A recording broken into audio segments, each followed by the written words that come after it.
saja. Dan sebagian dari mereka itu hanya menganggap bahwa sekolah itu kan saja. Setelah itu boleh, kalau masih boleh berpindah lagi, kayak orang banyak yang pindah. Jadi memang banyak yang seperti itu kasusnya di sini. Ya, anak-anak pindah, sebentar pindah, setelah itu masuk lagi. Bahkan ada yang sampai 2 kali sudah pindah, masuk lagi. Jadi seperti itu.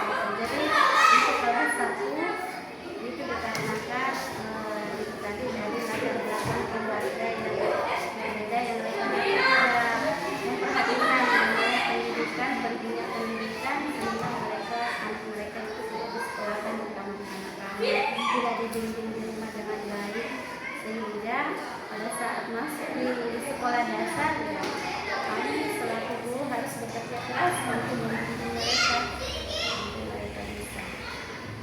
Jadi itu mungkin salah satu faktor kami yang menyebabkan tentang anak-anak murid di SD itu banyak yang betul-betul kesulitan, dan guru juga akan merupakan hal yang betul-betul merupakan tantangan terbesar bagi kami dalam mendidik mereka, mengajari mereka supaya mereka bisa.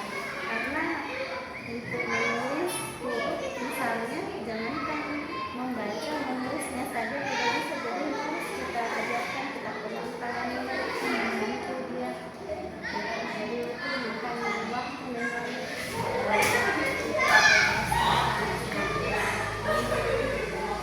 untuk murid-murid dari keluarga itu juga bisa dipresentasikan kira-kira berapa persen murid ibu yang kalau dari presentasinya alhamdulillah di semester ini sudah mulai kemajuan. Jadi waktu di semester 1 itu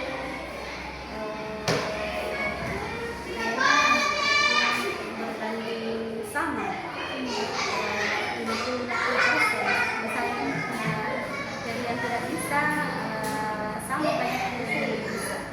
Jadi untuk semester 1, tapi alhamdulillah di semester 2 itu sudah mengalami peningkatan atau progres, ada perkembangan di mana anak-anak yang sudah bisa membaca itu sudah ada berapa persen, sudah kira-kira mungkin ada sekitar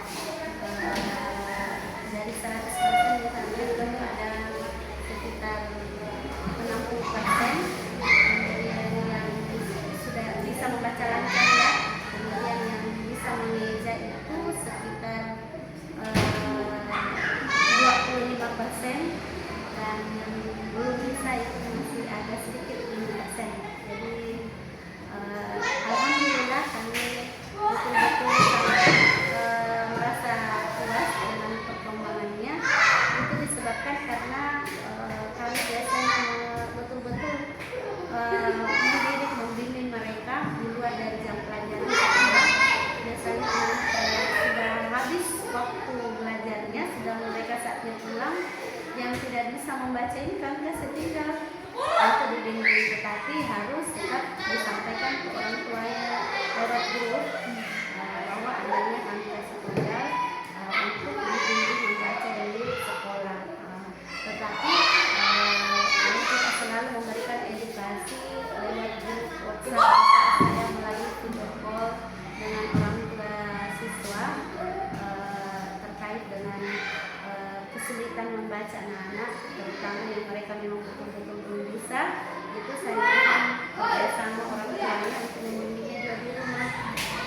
Jadi setiap pekan itu biasanya saya kirimkan perkembangan anak-anaknya, perkembangan anak-anak didik kami di sekolah kepada orang tuanya lewat itu.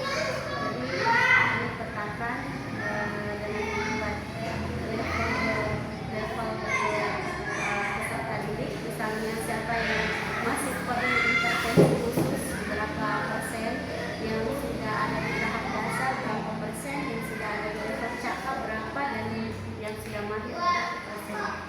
Jadi dengan cara seperti itu orang tua juga bisa melihat data anaknya secara langsung. Jadi ada inisiatif dari orang tua. Kemudian kalau seumpama ada orang tua yang masih betul-betul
rata-rata mereka sudah bisa memahami dengan baik dan bisa menjawab dengan baik gitu. Tapi kalau masalah informasinya, meskipun mereka sudah lancar, tapi mereka kadang-kadang masih belum bisa membedakan dimana mereka harus berhenti sejenak, dimana mereka harus berhenti dalam untuk masuk lagi ke paragraf baru. Jadi itu masih belajar, masih tahap belajar.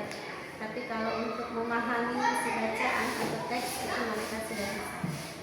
Lalu kira-kira karena melihat tadi presentasi yang Ibu bilang bahwa ada membaca lancar itu sekitar 60%, kira-kira selama proses Ibu mengajar ini ada solusi seperti tutor teman sebaya? Iya, betul.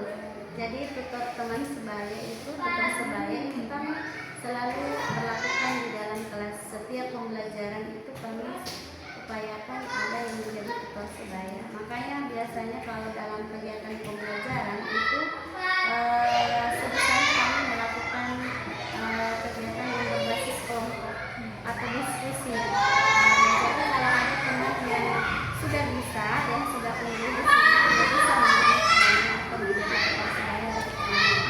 Lalu selalu kami lakukan setiap melakukan kegiatan pembelajaran. Lalu saya ulik lagi mengenai kenapa bisa terjadi selain latar belakang yang berbeda, Ibu, apakah ada pengaruh dari kalau saya lihat itu hampir sekitar ya mungkin 90% lah itu dari keluarga dan lingkungan. Karena memang di sini lingkungannya di sini sangat miris sekali memang. Itu tadi karena kesibukan orang tuanya yang mana rata-rata mereka itu berasal dari kalangan ekonomi ke bawah. Jadi pekerjaan orang tua itu kan serabutan. Jadi dia tidak mengenal waktu. Biasa kadang ada yang pulang sampai jam 11 malam. Jadi anaknya itu rata-rata berkeliaran di luar tanpa mendapat perhatian dari orang tuanya. Bahkan ada yang sudah tengah malam masih gabung dengan pemuda-pemuda di sini, dia tanpa ada perhatian dari orang tuanya. Jadi kenapa saya tahu? Karena saya memang juga penyuh di sini. Ya, jadi saya sudah mengenal lingkungan ini karena saya memang besar di sini. Jadi saya tahu seperti itu dan saya juga tahu dari masyarakat yang ada di sini. Rata-rata masyarakat itu terkenal. Jadi saya tahu informasinya dari masyarakat sini bahwa si ini anaknya ini itu tidak pernah belajar karena memang hampir setiap malam dia berkeliaran di luar naik sepeda. Terus orang tuanya pulang kerja itu sekitar jam seperti ini. Dan biasanya dia memang saya tanya langsung orang tuanya, dia orang tuanya aktif. Iya Bu, memang saya biasa pulang itu jam 11 malam, sudah capek, jadi saya tidak bisa lagi belajar anak saya. Waktu pembelajaran daring juga bahkan seperti itu, banyak yang tidak ikut karena kenapa? Karena mereka kan punya satu HP-nya dibawa oleh orang tuanya, jadi anak tidak ikut. Dan tidak ada upaya lagi untuk mencari bagaimana solusinya, caranya supaya anaknya tetap belajar. Tidak ada seperti itu. Kemudian kalau dari minat belajarnya anak-anak, karena itu tadi, karena mereka suka begadang, akhirnya bangunnya terlambat, konsentrasi menurun. Itu kan efeknya ke situ. Ya, kan sebenarnya sudah dipaparkan, dijelaskan di 7 kebiasaan anak Indonesia hebat itu kalau anak-anak tidur cepat pasti bangunnya cepat. Ya, dan itu bisa mempengaruhi konsentrasi belajar anak. Kalau anaknya lambat tidur pasti lambat bangun dan impactnya kemana? Dia pasti akan merasa kurang minat belajarnya di kelas. Ya, jadi seperti itu. Jadi karena itu tadi pengaruh suka begadang, akhirnya biasanya datang terlambat. Terus kalau di dalam kelas itu bawaannya ngantuk. Terus tidak ada gairah belajar. Memang ada sebagian seperti itu di sini, tapi tidak semua. Ya. sekitar 90% sudah bagus, ya, sisanya itu ya ada memang seperti itu. Ya, itu karena pengaruhnya memang luar biasa dari lingkungan keluarga. Kalau minat belajar, kami sebagai guru itu selalu mencari strategi pembelajaran yang betul-betul bisa membangkitkan semangat mereka belajar. Berbagai metode, berbagai model pembelajaran itu kami sudah terapkan, dan memang itu tugas kami selaku guru, harus mencari pembelajaran yang menarik supaya anak-anak tetap bersemangat dalam belajar. Ya, tapi ya karena itu tadi, meskipun kami selaku guru sudah bekerja keras, tapi kalau di lingkungan keluarga kembali lagi seperti itu ya tidak mendukung ya. Apa? Jadi kami tetap berupaya kalau masih dalam lingkungan sekolah, insya Allah kami akan memberikan yang terbaik, tapi ya memang butuh dukungan dari orang tua juga. Kalau orang tua tidak mendukung, kami susah untuk melakukannya, tetapi sebagai guru kami tetap melakukannya. Ya terserah nanti